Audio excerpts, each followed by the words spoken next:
number of families, if it is 20,000, 1,200 grievances. 1,200. 1,200. Not here entirely. In this month, 1,200. అందులో నేను కూడా ఉన్నాను sir. అయితే అయితే నేను డిగ్రీ బీఈడీ చేసి ఉన్నాను సార్, ఖాళీగా ఉన్నాను. అలాగే నాలా మా గ్రామంలో చాలామంది చదువుకుని ఖాళీ ఉన్నారు సార్. వాళ్ళకి నైపుణ్య శిక్షణ అనేది ఏర్పాటు చేసి మాకు ఉపాధి కల్పిస్తారని ప్రభుత్వం వారు కోరుచున్నాను సార్. అలాగే మా గ్రామంలో ఇంకా సమస్యలు ఉన్నాయి. ఏంటంటే మా కాలనీలో చదువుకొని వాళ్ళు అదే కూలి పనికి వెళ్ళే వాళ్ళకి ఉపాధి లేదు సార్. మేము వచ్చిన తర్వాత 100 రోజులు ఉపాధి పని దినాలు అయిపోయాయి సార్. అయిపోతే వాళ్ళు ఖాళీగా ఉంటున్నారు. ఇప్పుడు వచ్చిన అమౌంట్ కూడా ఏదో కొంచెం దాచుకున్నారండి. అయితే 1 year కంప్లీటెడ్ సార్.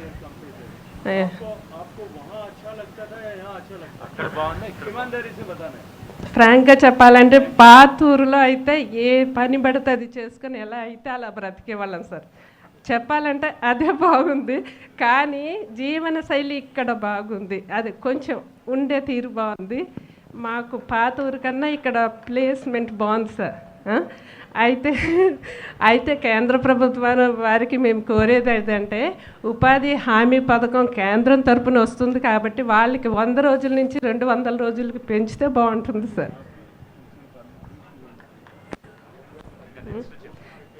తర్వాత వచ్చి మా కాలనీలో సార్ రామాలయము కమ్యూనిటీ హాల్ కట్టారు సార్. అయితే మాది 3 విలేజెస్ కాబట్టి ఆ 3 విలేజెస్కి కొంచెం ఇబ్బందిగా ఉంది. ఒక్కొక్క ఊరికి ఒక్కొక్క పద్ధతి. దాని గురించి మాకు 3 విలేజెస్కి కూడా సపరేట్ గుడి, రామాలయం, కమ్యూనిటీ హాల్ కూడా ఇప్పిస్తారని కోరుకుంటున్నాను సార్. ఇప్పుడు ఏమున్నా now they have 1 community hall, 1 temple, sir. Initially in that old village there were 3 temples, sir. So we are ready to construct all the 3, sir. Akarlet sir, that those temples have not received structure compensation, sir. We have told them if they form committee, because it cannot be transferred to individual accounts. If they form committee, we will transfer them that amount so that they can 61 lakhs worth payments are pending. All the way, since it's a village, it's a form of village of 300 and some households. 350. 350 households or whatever the number is. As per the government of India's instructions, you need to make a water, sanitation and housing committee. Sir. So that committee only Can construct all the purposes of the all the community. We'll do that. So you have to anyway you have To constitute, yes. Constitute a committee. So that committee can work for all these. Yes, sir. Usually their tribal leaders are part of this temple committees, sir. So we ask them to form. Yes, sir. Whatever. Yes. Village, it is the village to decide. Yes, sir. Take a call. Yes. Our only compulsion is that 50% of women should be there in that committee. So you can constitute a committee. Yes, sir. And give them all the opportunities and all the responsibilities. Yes, yes. 61 lakhs worth their compensation is ready with us, sir. Only once that committee will transfer the amount to committee, that committee can construct the temples. 61 లక్షలు ఉందమ్మా మీ డబ్బులు, టెంపుల్కి గుడ్లకి రావాల్సింది. ఒక committee వేసుకొని ఇప్పుడే మంత్రి గారు చెప్పారు, కమిటీ ఫామ్ చేసి వాళ్ళు మీ అకౌంట్కి ఇచ్చేస్తే ఇక్కడ స్థలంలో మీరే గుడి కట్టుకోవచ్చు. ఓకే, ఇంకేమైనా ఉంటుంది? అయితే ఇంకా ఉన్నాయండి ప్రాబ్లమ్స్. మా గ్రామం చుట్టూ కాంపౌండ్ హాల్ కంప్లీట్ కాలేదు, అది కూడా కంప్లీట్ చేయాలని మా గవర్నమెంట్కి కోరుచున్నాను సార్. అంటే ప్రహారీ ఆఫ్ అవ్వింది సార్, ఆఫ్ కట్టాలి సార్, అది ఇంకా కట్టాలి. కాంపౌండ్ వాల్ షేరింగ్ నుంచి సార్ మనం compound wall this we have constructed parking. So they wanted to complete this sharing by cutting the compound wall first, sir. We have given them almirahs in their houses and toilets initially toilets were planned under Swachh Bharat, but they had already toilets in their old village. They cannot sanction Swachh Bharat toilets. So what we have done with cutting this compound wall cost, we have constructed toilets and almirahs in that house. Now we don't have money for compound wall because for every PDF household the upper limit is 10 lakhs. ఈ colony వరకు ఈ colony చెప్పచ్చు.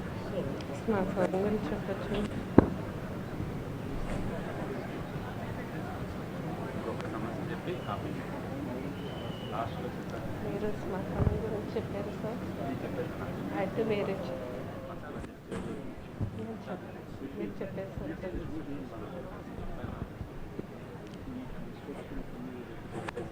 రెండు problems.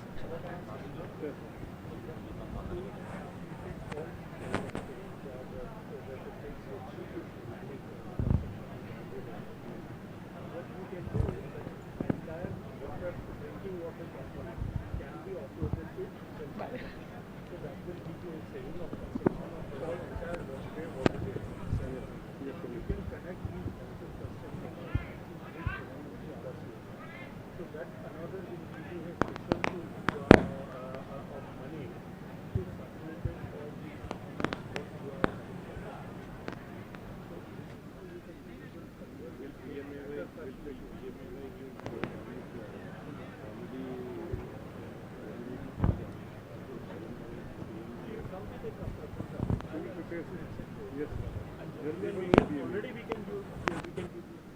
Yes, even since it's a village, wherever the have to give the village water here. Wherever you find ways to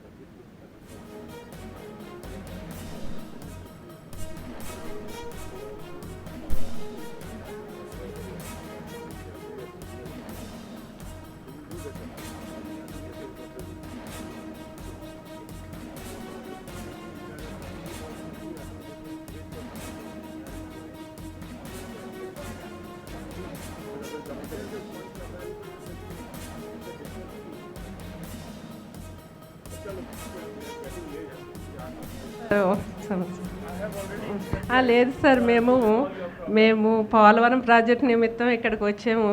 పాత ఊరు వదిలేసి ఇక్కడికి వచ్చాము. పోలవరం ప్రాజెక్ట్ అనేది నేషనల్ ప్రాజెక్ట్ సార్.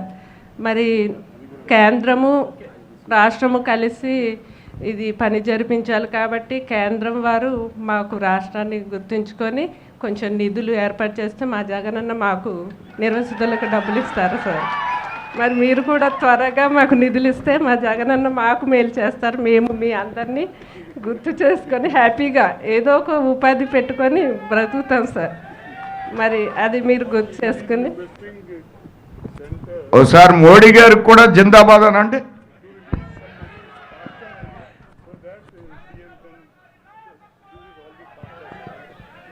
మరి రాష్ట్ర ప్రభుత్వం వారు కేంద్ర ప్రభుత్వం వారు మా గ్రామం వచ్చినందుకు మాకు చాలా సంతోషంగా ఉందండి.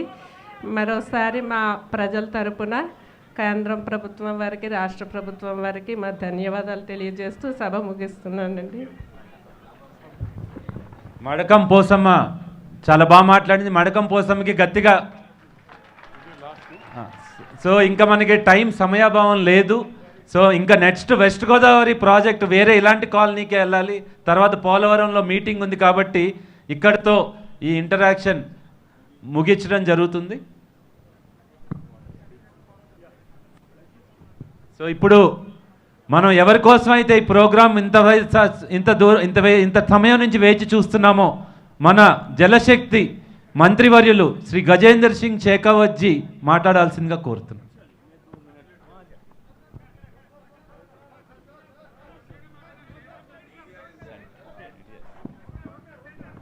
ओके, भारत माता की, भारत माता की। आदरणीय मुख्यमंत्री जी, people sitting on the dais और इस परिसर में उपस्थित देवियों सज्जनों, I cannot speak in Telugu, so I think it will be hard to understand for all of you. So better you translate. May I speak in English or Hindi? Whatever language it is. Okay? Hindi is better. In Hindi is okay. It's okay. అందరికీ నమస్కారం చెప్పారు. ఈ కాలనీకి వచ్చినందుకు సంతోషం అని చెప్పి మన మంత్రివర్యులు చెప్పడం జరిగింది. मैंने ये कॉलोनी देखा है and I must congratulate CM Jagan Mohan Garu for constructing beautiful facilities here. నేను కాలనీకి వచ్చి చూశాను. చాలా మంచి వసతులు ఉన్నాయి. నాకు చాలా సంతోషంగా ఉంది మన ముఖ్యమంత్రి జగన్మోహన్ రెడ్డి గారు బాగా ఈ కాలనీ కట్టించినందుకు అని. स्टिल अभी भी यहाँ पे कुछ इम्प्रूवमेंट की गुंजाइश है, जैसा अभी जो बहन आई थी वो बता रही थी. हमने अभी बातचीत किया है, कुछ और विषयों पर भी बातचीत किया है। जो एडमिनिस्ट्रेशन के लोग ये कॉलोनीज कंस्ट्रक्ट कर रहे हैं, मुझे लगता है कि उनको क्वालिटी पर और ज़्यादा ध्यान देने की ज़रूरत है। जो हाउसेज कंस्ट्रक्ट करते हैं, उनको कॉलोनी उनकी जो है क्वालिटी को और बेटर बनाएं और सस्टेनेबल बनाएं। और मैंने सीएम गारू को अभी कहा है कि यहाँ पर लाइवलीहुड एक्टिविटीज़ को शुरू करना चाहिए, ताकि लोगों को यहाँ अदर देन एग्रीकल्चर जो है अपने काम करने का कुछ न कुछ रोजगार करने का मौका मिले।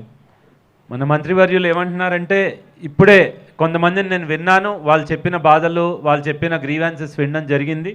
దాంట్లో నేను ముఖ్యమంత్రి గారు మాట్లాడుకున్నాం. వీటన్నిటిని ఈ వినతుల్ని ఎలా తీర్చాలన్నది నేను ముఖ్యమంత్రి గారు మాట్లాడుకున్నామని చెప్పారు.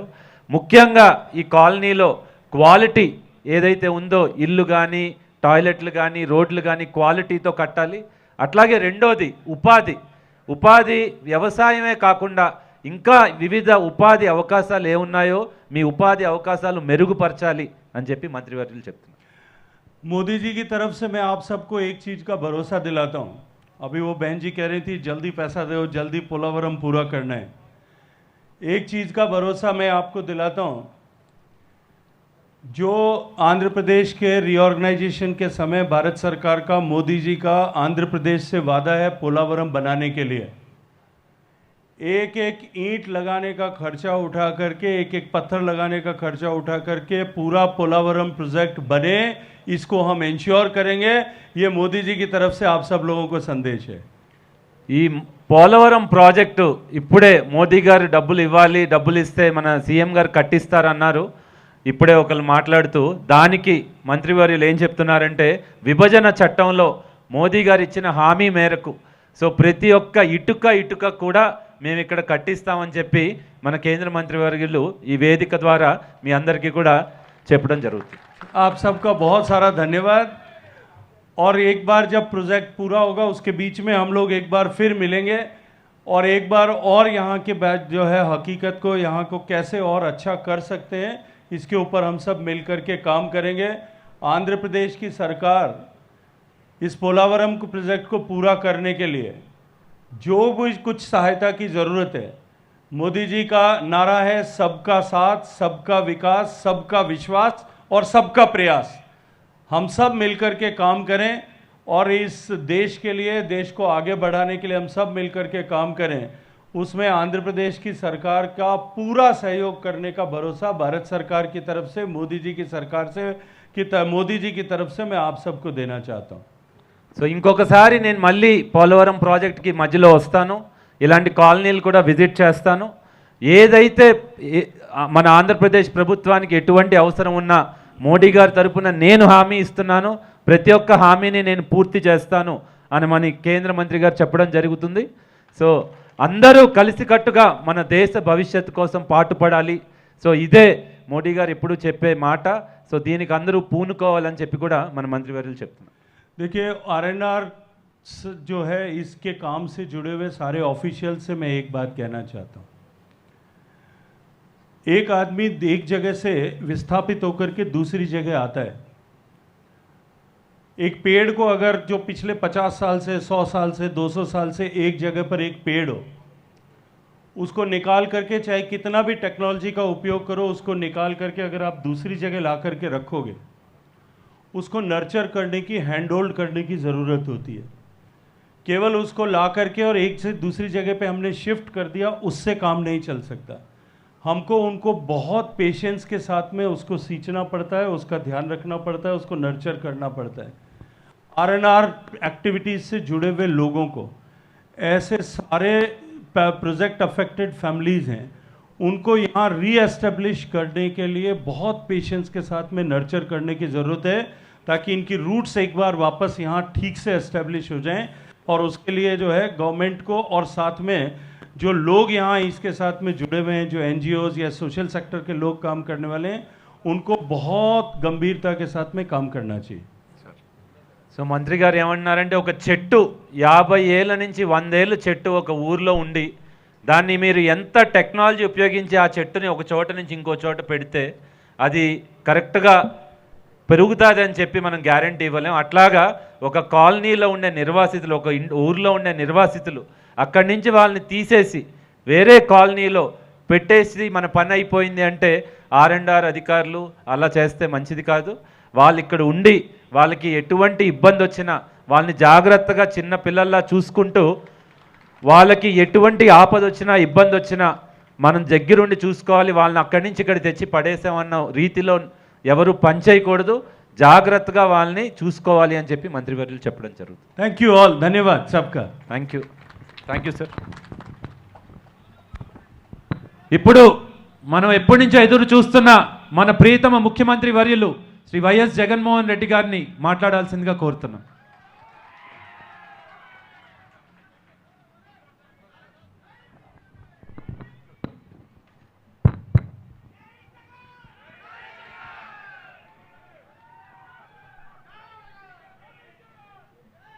ఈరోజు ఎందుకూరు R&R కాలనీలో దాదాపుగా 350 దగ్గర ఇళ్ళకు సంబంధించిన R&R కాలనీని చూడడం, ఇక్కడ ఉన్న పరిస్థితులు, ఇక్కడ ఉన్న విషయాలను, వసతులను తెలుసుకునే ఒక ప్రయత్నం చేయడం, ఇవన్నీ కూడా జరుగుతూ ఉన్న సమయంలో కొన్ని విషయాలను, కొన్ని సమస్యల గురించి కూడా చెప్పడం జరిగింది. అధికారులు అన్ని రకాలుగా కూడా అందరినీ కూడా బాగా పట్టించుకుంటూ చేస్తూ ఉన్నారు అన్న సంగతి తెలిసి చాలా సంతోషంగా ఉంది. అయినప్పటికీ కూడా ఇంకా చిన్న సమస్యలు ఇంకా కూడా కొన్ని ఉన్నాయి. అవన్నీ కూడా రాబోయే రోజుల్లో ఇంకా కాస్త ధ్యాస ఎక్కువ పెట్టి అటెండ్ కావాలి అని చెప్పి కూడా కలెక్టర్లతో సహా ఇంకా సుమిత్ ఇటు అందరూ కూడా ఎవరైతే చూసుకుంటా ఉన్నారో R&R ఆఫీసర్స్ వీళ్ళందరికీ కూడా చెప్తా ఉన్నాను. అదే మాదిరిగానే ఈ పోలవరం ప్రాజెక్టుకు సంబంధించి కేంద్రం నుంచి సహాయ సహకారాలు తీసుకుంటూ ఈ ప్రాజెక్టు పూర్తి చేయాల్సిన ఆవశ్యకత ఎంతైనా ఉంది అన్న సంగతి మనందరికీ కూడా తెలిసిన విషయమే. ఇటువంటి ఈ ప్రాజెక్టు పూర్తయితేనే ఆంధ్ర రాష్ట్రానికి ఇది ఒక జీవనాడి. ఈ ప్రాజెక్టు పూర్తవుతేనే ఆంధ్ర రాష్ట్రం అన్నది సస్యశ్యామలంగా ఉండడానికి ఎంతో ఊతమిచ్చే ప్రాజెక్టు. గోదావరి ప్రాంతానికి ఇది కాపాడగలుగుతుంది. నీళ్లను అష్యూర్డ్ వాటర్కు ఇంకా కొంత ఎక్కువ ఊతమిస్తుంది. కృష్ణా జలాలకు ఇది సప్లిమెంట్ చేస్తుంది. మొత్తం మీద ఆంధ్ర రాష్ట్రానికి అంతా కూడా ఊతమిస్తుంది అన్న సంగతి వేరే చెప్పవలసిన అవసరం లేదు. దీనికి సంబంధించి నేను కేంద్ర ప్రభుత్వం ఇస్తా ఉన్న సహాయానికి అదనంగా కూడా ఇస్తాను అని నేను చెప్పిన మాటలు నాకు చాలా బాగా గుర్తున్నాయి అన్న సంగతి మాత్రం మరొక్కసారి చెప్తా ఉన్నా. కేంద్ర ప్రభుత్వం 6,80,000 ఇస్తూ ఉంది అన్న నేపథ్యంలో మరో 3 లక్షల రూపాయలు మనం ఇస్తాము అని చెప్పిన మాట 10 లక్షల రూపాయలు చేస్తాము అని చెప్పిన నా మాట నాకు బాగా గుర్తుంది. ఖచ్చితంగా ఆ మాట నెరవేరుస్తామని చెప్పి మాత్రం ఖచ్చితంగా చెప్తా ఉన్నా. ఇదొకటే కాకుండా నేను ఇంకొకటి మాట కూడా చెప్పాను. ఆ మాట గతంలో 2006లోనే నాన్నగారు పోలవరం ప్రాజెక్టును స్టార్ట్ చేసే దిశగా అడుగులు వేసినప్పుడు చాలామంది రైతులు అప్పట్లో ఈ రేట్లు వాళ్ళకి ఎవరికి కూడా రాలేదు. కేవలం 1,50,000 రూపాయకి, కేవలం 1,25,000, 1,50,000 రూపాయకి మాత్రమే భూములు ఇచ్చిన చాలామంది రైతులు కూడా అప్పట్లో ఉన్నారు. వాళ్ళందరికీ కూడా కనీసం 5 లక్షల దాకా అన్న తీసుకొని పోవాలి అని మనం చెప్పడం కూడా జరిగింది. సో 5 లక్షల్లో 1,50,000 అప్పట్లో వచ్చి ఉంటే మరో 3.5 లక్ష వాళ్ళకు కూడా ఇవ్వవలసిన ఆవశ్యకత ఉంది అన్న సంగతి ఆ రోజు నేను మాట చెప్పినాను. అది కూడా నాకు గుర్తుంది అని చెప్పి కూడా ఈ సందర్భంగా ఖచ్చితంగా తెలియజేస్తూ ఉన్నాను. అందరికీ చేస్తానని కూడా చెప్తా ఉన్నాను. మీ అందరికీ మంచి జరగాలని మనసారా కూడా కోరుకుంటూ ప్రభుత్వం అన్ని రకాలుగా మీకు తోడుగా ఉంటుందని చెప్పి మరొకసారి మీ అందరికీ కూడా ఆ భరోసానిస్తూ చెరగని చిరునవ్వులతో ఆప్యాయతలు చూపిస్తూ ఉన్నందుకు ప్రతి అక్క ప్రతి చెల్లెమ్మకు ప్రతి అవ్వ ప్రతి తాతకు ప్రతి సోదరుడికి స్నేహితుడికి హృదయపూర్వకంగా చేతులు జోడించి శిరస్సు వంచి కృతజ్ఞతలు తెలుపుకుంటూ సెలవు తీసుకుంటా ఉన్నాను.